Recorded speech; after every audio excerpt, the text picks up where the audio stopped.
All right, hi everybody. Good to hear the buzz in the room. Really excited that you're all really jiving with each other and getting to know each other. All right, so thank you so much. My name is Teresa Chan, and I am, I think, the token Canadian for the panel as usual. I don't know. We've got a lot of medical educators in Canada who do education research, but I think they're still a little gun shy to come down south. So I should make sure that they know how happy and friendly you all are and sell it a little harder, I guess. But anyway, welcome to probably the more challenging part of today's curriculum, which is Conceptual Frameworks. It is my privilege to take you through this. My name is Teresa Chan, and I'm a clinician scientist in our education research unit at McMaster University in Hamilton, Ontario, just outside of Toronto. And I am also the Associate Dean of Continuing Professional Development by way of having been the Assistant Dean of Faculty Development. So this is all kind of like my wheelhouse of developing awesome junior faculty and or trainees to become awesome faculty someday at what they do. So how many of you have heard the conceptual framework concept? Let's just start with that. All right. Let's shake it off a little bit. I know you've just been coming back from a break, but why don't we stand up? If you have heard of the term conceptual, heard of it. Why don't we stand up out of your seats if you have heard of the term conceptual frameworks? Like, maybe you've read it somewhere, you're like, I kind of... Yes, the two words together are familiar in some way, shape, or form. Okay, so you've heard these words in... No, stay standing. All right, okay. Now I'm going to ask you a next question. If this applies to you, you may sit down. If you have used it in a way that someone else is like, that's not what I meant. Like as a reviewer or editor or like has said to you, you've not used the term correctly. Are we standing or sitting? You can sit. Yeah. All right. If you have ever used it successfully, you're probably still standing, which is great. So I'll need your help. Okay. All right. So the bottom line is that the term conceptual framework is unclear in the literature. So many of you are like, oh, someone's told me I used it wrong. I'm like, okay, but what frame were they coming from? And as the simulation experts in the room will tell you, always WTF, what's the frame? Okay, right? Okay, so some of you are at simulationists, right? They know that that's what you mean by when you hit a wall with someone, you're like, they're telling you something, you're like, WTF, what's the frame? Where are they coming from? That's the core essence of what a framework is about when you're thinking about the conceptual framework. Although there's some divergence in the literature, if you actually nerd out about this topic, like I have, it's not crystal clear. And the reason why is because there's a more historical version of the term conceptual framework, which was written about by a guy named George Bordage. And George was my prof at grad school, and he's a friend of my mentors, so I know George quite well. And he wrote a very important paper, probably in the 90s or so, that was about conceptual frameworks. And that paper kind of talks about how conceptual frameworks help you illuminate and magnify certain kinds of phenomena or things. And that was for a long time the definition most people were talking about when they talk about conceptual frameworks. A couple of years ago at RIME, which is a major medical education sub-conference within AAMC, three very well-established and very influential scholars. The first author of that paper being Laura Varpio, and she's a friend, and I don't mean, I just actually disagree with necessarily the way she puts it, but they defined three different things: conceptual framework, theoretical framework, and theory, coming at it from a very different lens. And so that paper, Varpio is the first author of that paper, and there they define conceptual framework as situating the problem in your study within a context, which is a very different reading from what Bordage talks about, and that's why I think much of the field is actually very confused about this term right now. So that's why I wanted you mostly to have sat down with that second question, because the realistic version of this is that even on the editorial side, we have like a fair bit of consternation and conversations about what this all means, because those two readings are very different. And fields should evolve, and they should and change. And so I'm going to give you you guys don't have Cole's notes, Spark notes, I think they're called here in the U.S., right? The crib notes of how to think about it. And so when people talk about conceptual framework, they're usually trying to understand why you did something and how you're seeing the world. Okay? And if you address both of those things, people will see the conceptual framework somewhere in there.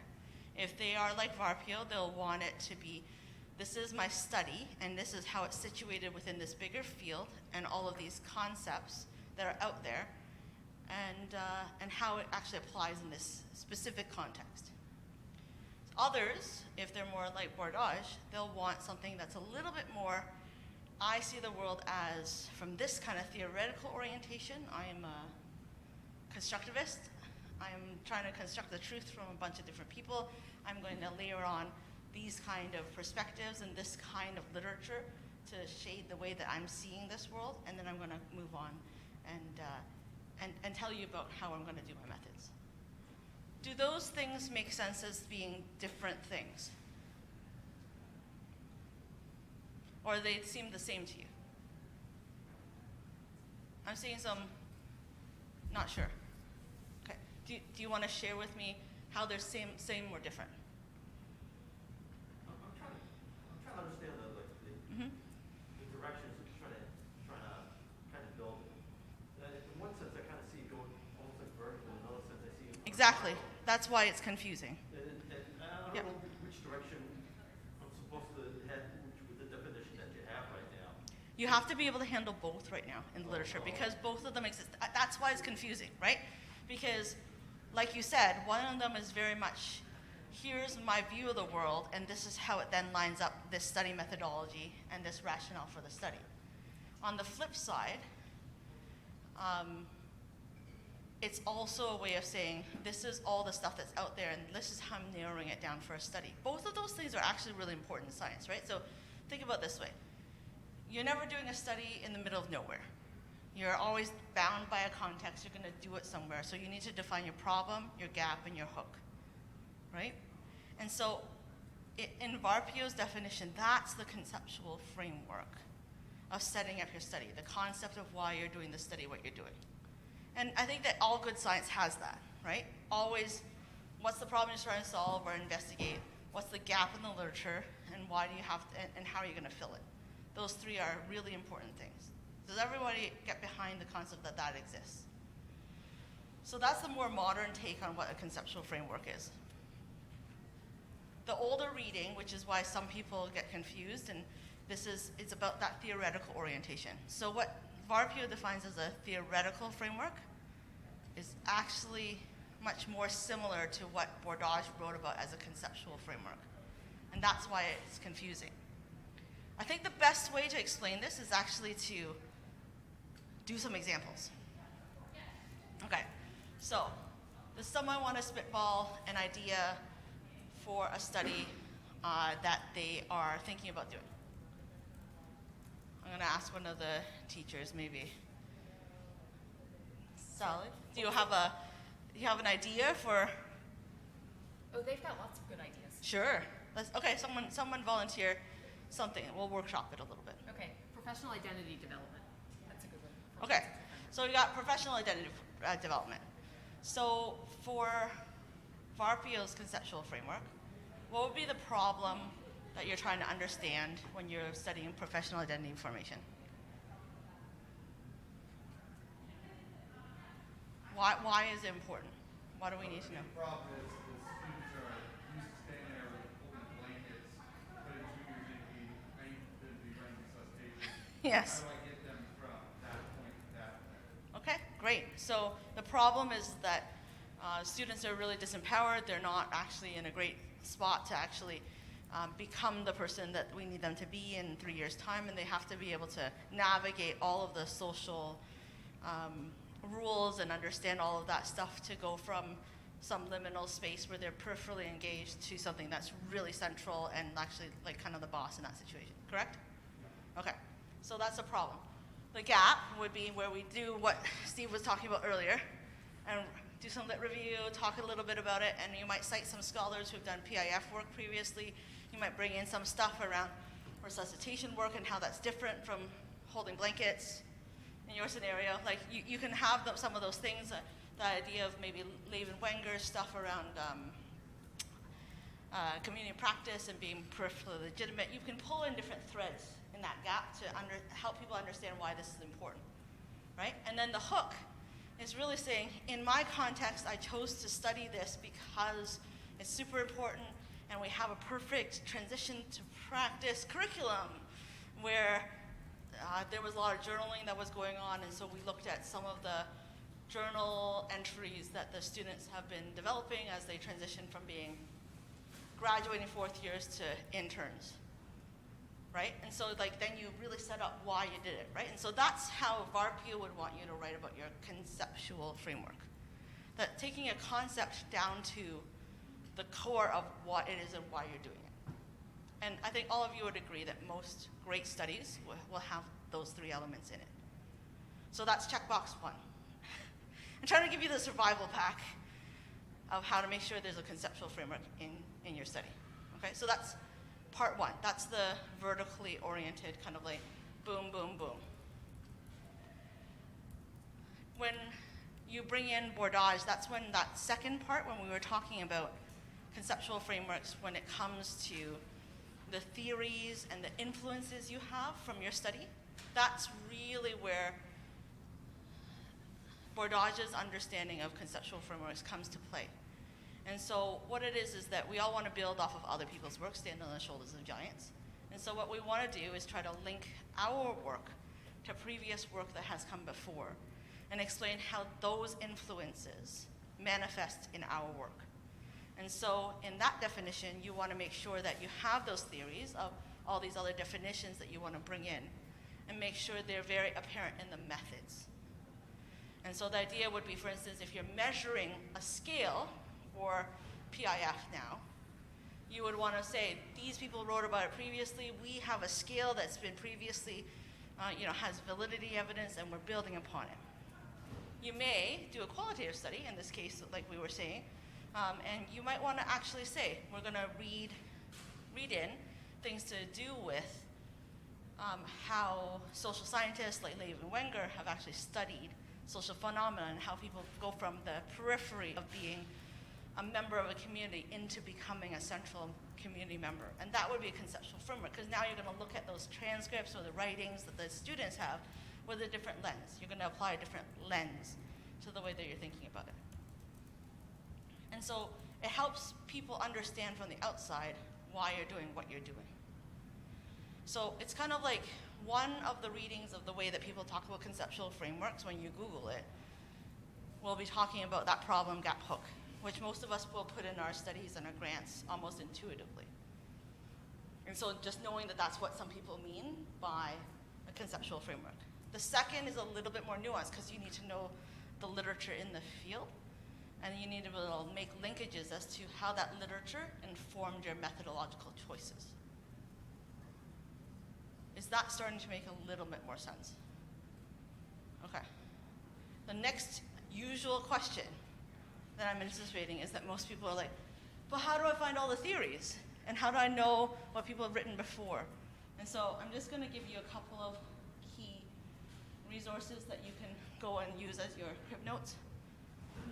So if you look here, and it's, so this is alium.com.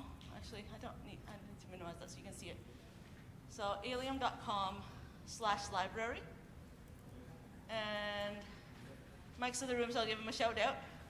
But down here, there's a series of 5 books so far. We're working on book 6 and then 7, I think. Anyway, but these are books that you can download for free that will be helpful to you. So just go alium.com/library. with a, like alien with an m.com/library. And there are 5 books that go through different educational conceptual frameworks and theories and concepts that you can apply to your medical education knowledge base. So there's social science stuff, there's stuff in the business literature, there's different things. And I can show you quickly one of them if I can navigate well. So each one of these goes through, where is the file? Here it is. Okay, I'll just download it. So each one of these goes through a series of 10 different theories. Like these are the 10 in the first one. And then each chapter kind of goes through a case where you can apply it. It gives you an overview of the actual model or the theory or the concept, its originators, so it's just so you can look it up more. And then it kind of goes through like a more of an in-depth reading, modern takes on the theory, and then actually like helps you contextualize it, thinking about the limitations, and then you return to the case. So it's all case-based and driven so that you can use these ideas to understand how you would apply them to your specific educational scenario. And so there's like 50 different ones. They're our starter pack, I guess, and we'll keep expanding the library as we go. But that's kind of like the idea there, is to give you some overview. It's not comprehensive by any means, but it's 50 closer to being comprehensive. Wikipedia wasn't built in a day either, so. Right. Another resource that I was going to point out that might be useful to you would be, this is the, so you go to macpfd.ca/hyper-curriculum. This is an asynchronous curriculum that kind of goes through kind of all the different elements of, science that might be useful to you, and understanding research questions, searching the literature. It's kind of like similar to today's curriculum, just in a different format. And so there's YouTube videos, podcasts, other resources for you as well. It has tips and tricks and different parts of elements of writing and knowledge translation as well. We also wrote in a primer, which I still have to link to off of that website, but this is a different website, so books.macpfd.ca/hyper-primer. This is a textbook that accompanies that work now and has similar architecture and similar topics, but goes through all of this stuff and is open access health professions education research manual for you to enjoy. We got funding from the government to write it, so helps you. There is a PDF version of this as well that is, if you like, you roll that way. But the bottom line is that right now, for those of you who are like, this is slightly confusing, it's because it is confusing. And depending on which of the kinds of reviewers and editors that you actually get on your grants or your papers, they may believe one or the other definition of conceptual framework. So I just wanted to not beat around the bush and tell you one is right and one is wrong. They're both right, they're just right in different ways. You definitely need that problem gap hook to be able to help people understand why we're doing your study. But you also need to understand that you're building on previous work, and that work influences your methodological choices, and being able to articulate how those things link is actually very key as well. So if you think through both of those things, it'll allow you to knock it out of the park with your next grant or research paper, so that people will understand that you understand this concept. Pun intended. Okay.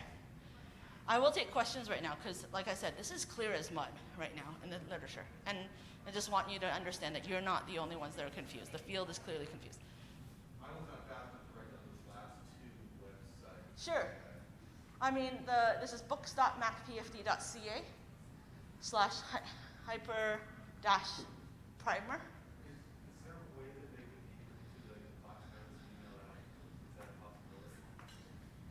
I don't know that anyway, I can write them out for you by pen if you'd like. Yeah. Or you can just come closer. I believe I put it in the manual. If that helps. Yes, right there. Yeah. Yes. One question I always have when I'm writing a manuscript with this Yeah. is like, how much like should this be in there? For let's say, for example, I've done an educational intervention with residents, pre and post testing, Okay. and it's fairly routine. Okay. You know, So the methods pre-post. are not super novel. Like a paragraph, like Sure. So, right, I'm just going to make sure everyone else heard you. How much should I put in a manuscript? And I would say it really depends on the journal. So for some journals, they'll want a lot of it. And some journals, they will not expect you to mention it at all. And there's a wide-ranging spectrum of those. I think Susan's here, so I'm going to say AEM Education and Training really understands that, depending on the study, depending on how novel the area is and how much you need to put in, then you may or may not need to be as defensive about your methodological standards, because we all come from a similar background and have similar concepts of what is in the literature. The problem gap hook might also be a little bit less heavy on explaining what emergency medicine is, for instance, right?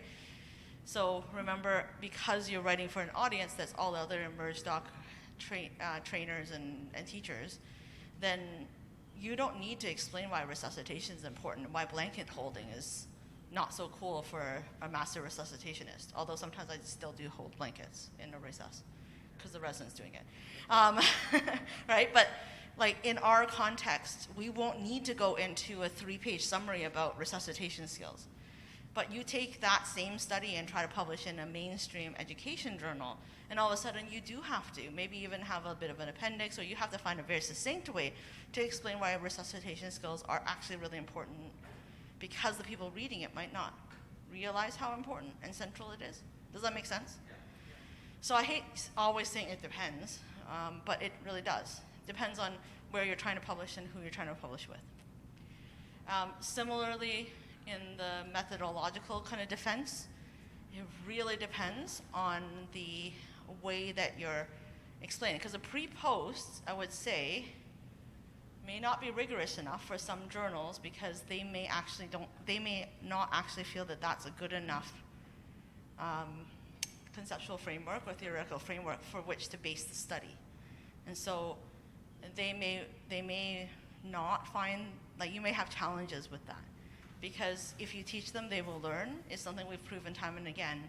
And so you'll need to have a different way of thinking about that, or position in that work as program evaluation or other kinds of ways to think about it. And so that's your conceptual framework then. If you come in from it saying, we had a curriculum, we wanted to evaluate its efficacy, then that's your conceptual framework right there. And now you've actually explained to everyone why and how they should look at your paper. And so sometimes it's baked in at the very top of the paper, in fact, in the title, so that people can look at it and read it differently. Whereas if you did it as an experimental design, I'm like, well, we know people learn if you teach them, and then they write you off. But if it's about curriculum design and how the novel aspects of this and how it interacted, and that's where the science and the interesting bits are, then framing it as a program eval switches the lens and the frame and allows you to justify why you did what you did. Does that start to make a little bit more sense? Actually, that's really helpful, because that kind of thought about conceptual models also is that framing piece for those other sorts of things that really does kind of help position the rest of the manuscript. Yeah. Because I think being able to write it for the right kind of article, because I think AEM Education and Training has like lots, almost a dozen different kind of articles. So in which case, your framing may need to match the kind of article. Because if you try to do an innovation work, but then you're trying to sell it as original research, it might not be strong enough. But if it's super innovative and the program evaluation is a little weaker, but it's super innovative, and you did something cool with AR and a scavenger hunt, and it's like really cool, we might be a little bit more forgiving that the back end wasn't as like strong, because it's about the innovation part, right? And so depending on the paper, you may find that different kinds of papers emphasize different aspects. and therefore you want to play to those strengths of what you did. I hope that makes sense and helpful. Are there other questions? Any other teachers want to add to this? Because it is not super clear. It's hard. It's so hard right now. It's hard. That's all it is. It used to be more clear because when bordage was the only name in the game, then it was like, okay, a conceptual framework helps you illuminate and magnify what it is you're trying to study.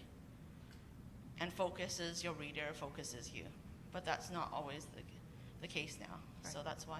Yeah, and I think the primers there are amazing, right? And if you don't, and a lot of it is just kind of methods of teaching or methods of learning, and so they really are, like I've gone to those frequently to just kind of look stuff up or to get a sense of it. Sometimes that will form a conceptual framework, sometimes it won't. Yep. But it is a good starting place. And so so I guess that's the three resources I usually recommend is that one, the bordage paper, and then there's this paper by Dan Schumacher called The Master Learner, and it has like 6 ways of learning that fit really well with almost anything. And those are the 3 that I usually point people toward. There's also a PEDS paper by Gussick, I think. Mary Ellen Gussick's one of the authors, and it actually has a bunch of conceptual frameworks. But it's mostly, what I think of it is, it's like gravity, right? Things drop because of gravity, and so you're trying to explain what is the gravity in your piece. Why is this working? What's the purpose? Why are these changes happening? And that's the purpose of it. Yeah, and that would be kind of in the bordage way of looking at the why and the how are linked. But what I'm trying to say is that you also need to have